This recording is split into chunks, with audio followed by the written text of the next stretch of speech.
This is Hartford, Connecticut, another historical city that is now dominated by suburbia and car-centric development with modernist architecture. Unlike the Rust Belt cities in the previous episodes whose population decline has stabilized relatively in recent decades, Hartford has experienced major population decline in the 21st century and at the current moment, being one of the poorest cities in the United States. However, the city is also a major insurance and medical hub, but clearly, this money is going into the suburbs rather than the city. There's a reason why several of you opted to include this city in the series. Just look at the state of the downtown above and you can see that something isn't right here. The Connecticut riverfront is dominated by the I-91, leaving just a sliver of public space for the riverfront, and the I-84 slices right through the city center, and not exactly subtly. And then there's unbearable amounts of surface parking all around the perimeter of the city center, particularly on the north side of downtown. And what isn't parking is hardly worth a mention either. In fact, historical beautiful buildings make up just a fraction of Hartford and its city center, with several on Pratt Street, a small dedicated historical district. But for the most part, the city is modernist through and through, and not in a good way at all, because this was Hartford, Connecticut.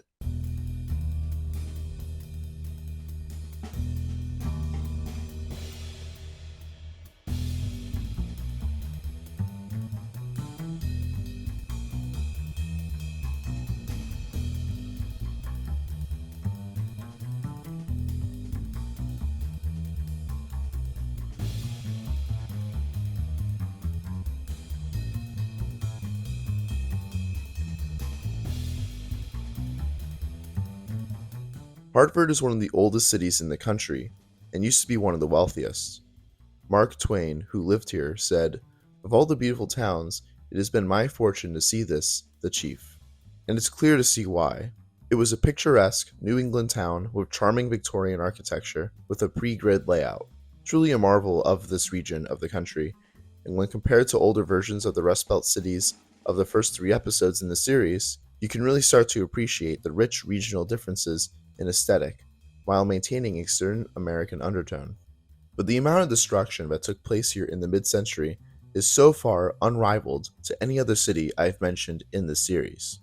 While we've seen entire neighborhoods razed, Hartford was essentially wiped and replaced in totality, with really a few exceptions. Most blocks were entirely replaced, roads were widened, parking was laid, and the deadening of some of America's oldest streets were underwent in a truly brutal fashion. You really have to see it to truly understand the extent of this transformation. You'd be hard-pressed to find any other major city, even in America, that rivals its dismantling.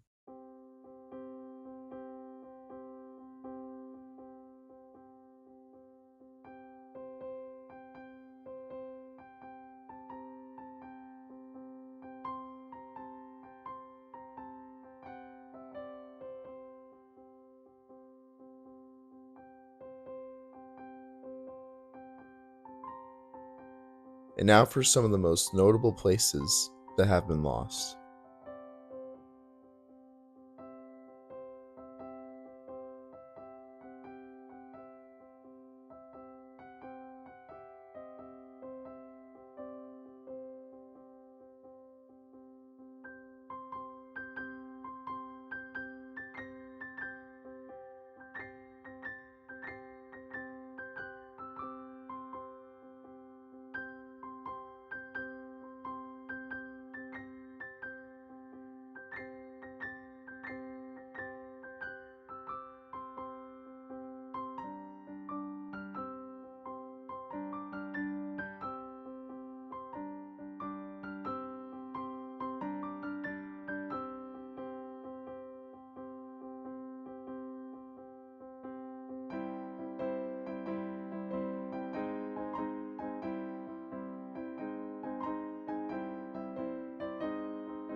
And here's the best of what few remains.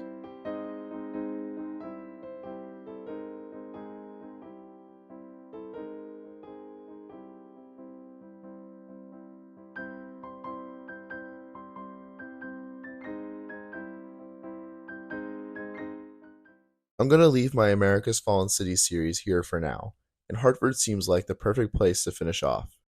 It is a true encapsulation of the mid century urban renewal that tore apart our cities and turned them into the ugly, car centric, high crime places that they largely are today.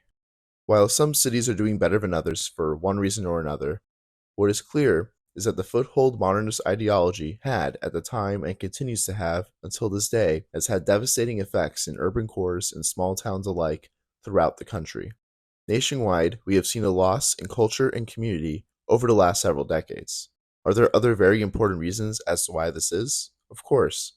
But to think that going from having beautiful, pedestrian centered cosmopolitan cities to car centric, ugly, and forcefully atomizing cities has had no effect on this would be delusional at best. After all, there's a reason why we yearn so much for such beauty, whether it's the exorbitant amount of money Americans spend going on vacations to Europe, or the sky-high prices of places like New York, San Francisco, and Boston that have managed to retain a good amount of their beauty in human-centric urbanism.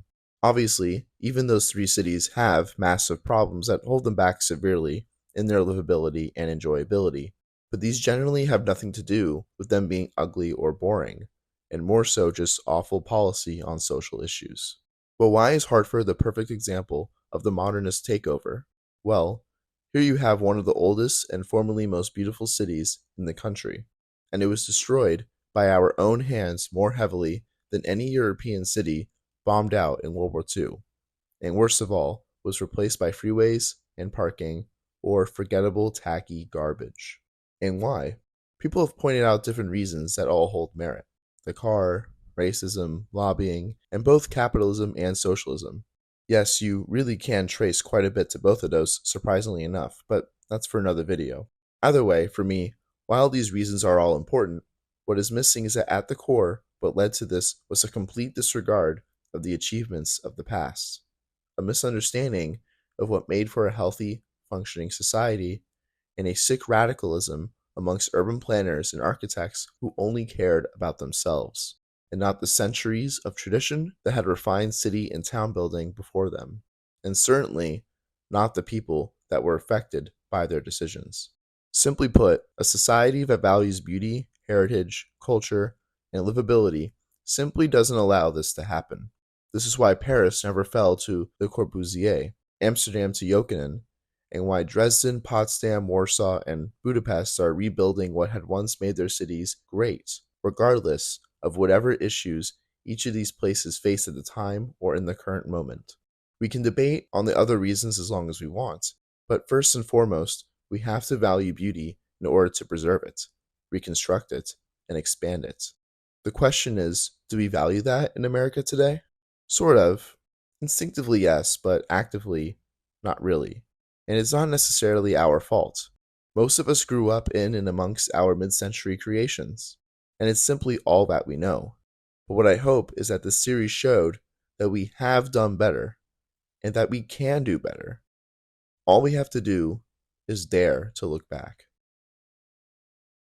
Thank you all for watching. I'll see you next time with America's rising cities.